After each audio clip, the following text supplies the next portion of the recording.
I'm Jim Reed. This is a page from my red clay diary. It's all about life, actually. This is called A Mom for All Seasons.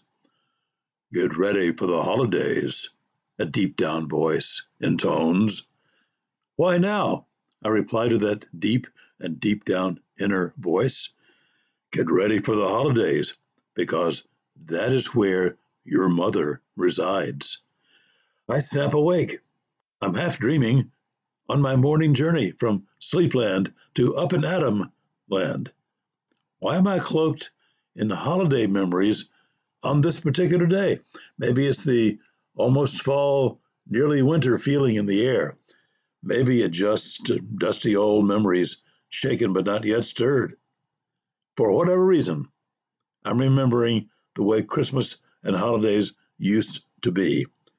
We village elders have earned the right to jump back and forth from past to present and back again. Here's a Christmas memory that won't go away. It is true and actual. Christmas comes but once a day. Really, Christmas does come but once a day.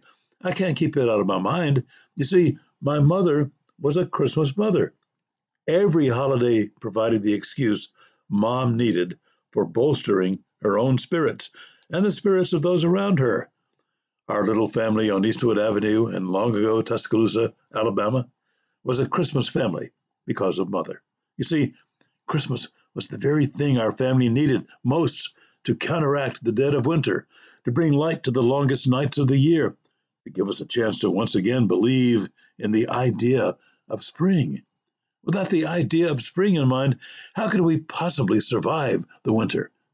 We kids and Mother decorated everything that didn't move, and some things that did. Our pet dogs, Brownie and Sissy, might be seen running through the house decked in wreaths or gossamer aluminum icicles. The windows would be sprayed with fake snow. Plastic candles with big red bulbs shone through the fake snow to provide just the right glow to passers-by. The Christmas tree had to be somewhat democratically selected by the entire family as we trudged through the cold woods near Uncle Pat McGee's home in nearby Peterson. It wasn't really a Christmas tree if it didn't have to be lugged through what seemed like miles of forest to our waiting Willis automobile. It wasn't really a tree if we didn't later find pine or fir needles in our underwear, if we didn't get our fingers sticky with rosin that couldn't be removed voluntarily.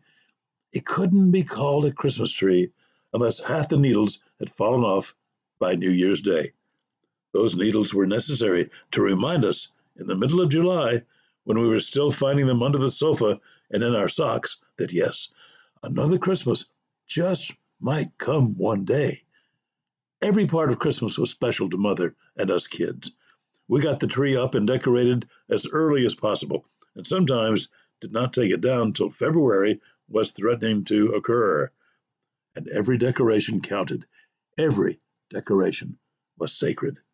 There were cheap plastic baby Jesuses and velvet-clothed Santa Clauses, Bakelite angels and glassy angel hair strands, small ceramic Snoopies and brown paper handmade stars, miniature mangers and stocking-capped elves, tin whistles and school-pasted wooden shards with glitter applied, strung popped popcorn necklaces, and varnished mummified cookies.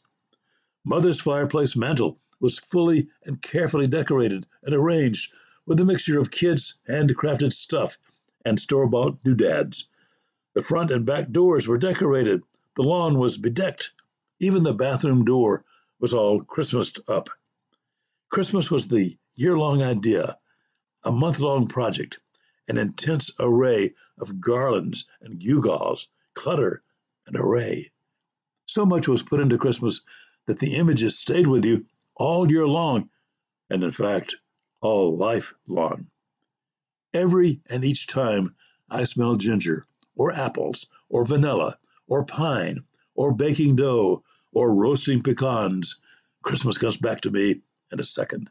Each time I pass an ornately dressed bungalow in a tiny neighborhood, it all comes back.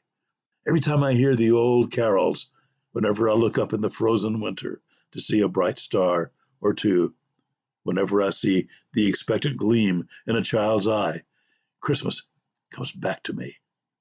Christmas comes but once a day. When the very idea of Christmas, the very idea of unselfish giving, the very idea of warm family gatherings and sharings, when these things die from our lives, won't we all die a bit too? When the soul goes flat from lack of sweet remembrance, the world will be declared flat too. Thanks to you, Mother, I can hold on to Christmas, even when there's nothing else visible to grab hold of.